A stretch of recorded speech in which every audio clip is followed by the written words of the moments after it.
Okay guys, so this is the inside of the tiny home minivan, whatever you want to call it. I'm just going to give you a quick tour. So here is obviously the bed. It's kind of meant to be like a sofa couch type thing that I can sit on. I'm a little bit high to the top. I'm around 6 foot. But if I sit on the lower one, it's good, and I can use the desk just like this, which is really nice. Trying to make YouTube videos really helps not having to sit in Starbucks, which is, you know, they have music playing, it's uncomfortable. Yeah, so all my clothes in these two boxes. I've got like warm clothes for summer and colder clothes for winter, and then I have jackets kind of hidden around the place and stored everywhere. This is a big toolbox. It basically holds everything that I use to build this thing. And then I've got the big power station here. I'm thinking of either getting another one or upgrading, because it's good, but it's not, it could be better. And I think people who use a normal standard battery setup get more power than I have. This is kind of like the kitchen area. This thing is meant to hold some kitchen roll. Just ran out, so I need to restock that. You can see I've got the cutting board here. This was made by a friend of mine at the local community woodworking shop where I built the van. Meant to kind of be like an optical illusion, but there's no coloring or painting at all. These are just different quality. These are just different hardwoods glued together to make this this illusion on the cutting board, which is cool. These things which are adhesive down to the countertop. One is filled with sanitizer and the other one just holds my toothbrush.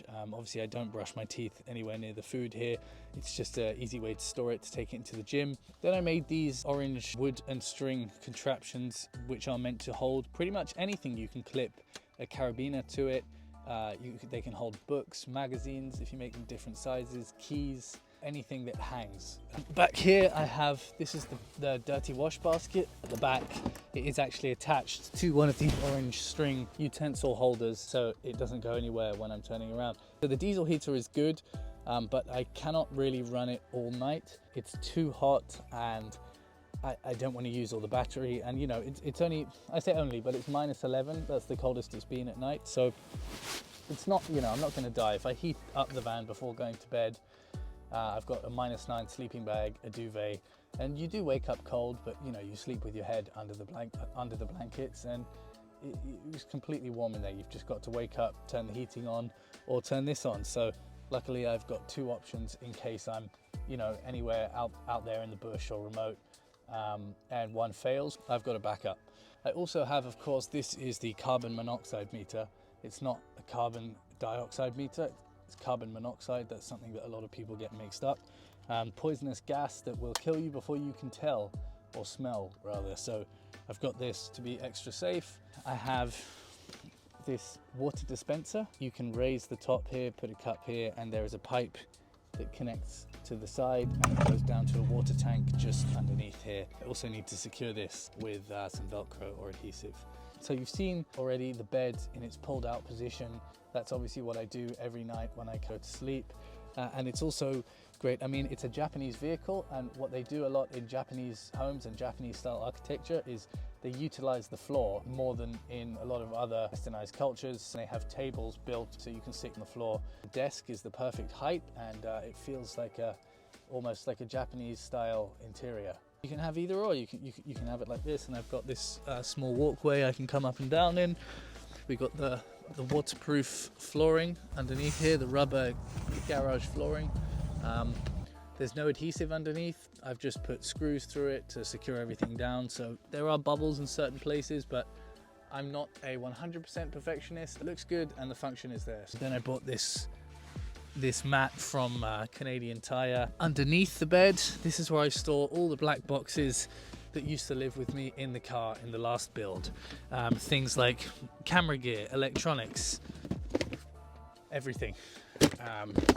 So when I built the desk, I was not planning to have things stored underneath it. I was planning this to be leg room, so I could sit here and work at it with the black stool or a chair. However, I realized that I built it to look nice and I didn't plan for all the stuff I had to actually fit inside. It's amazing. It enables me to go to the coldest parts of North America, the warmest parts. Last vehicle had no air conditioning ever. I was driving around in Oregon at 46 or 47 degrees, the hottest day ever recorded in the UK. I mean, at least last summer was 46 degrees. So it was the hottest weather I'd ever experienced with no air conditioning at all, living in a car.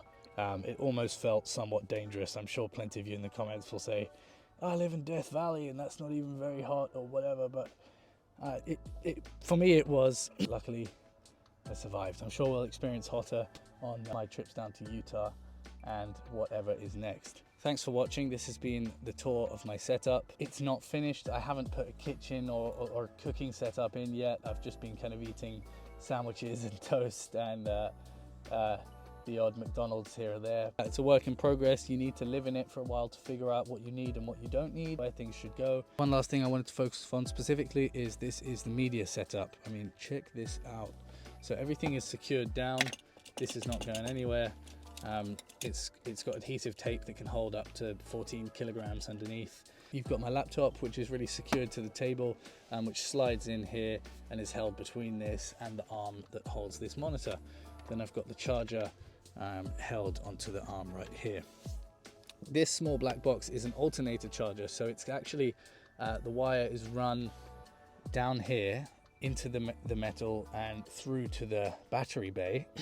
So when the car is running, this will charge my power station at 800 watts, which is a lot faster, meaning that if I'm driving every day, I probably never need to take this thing out and charge it, which is good because it's 23 kilograms, which is quite heavy.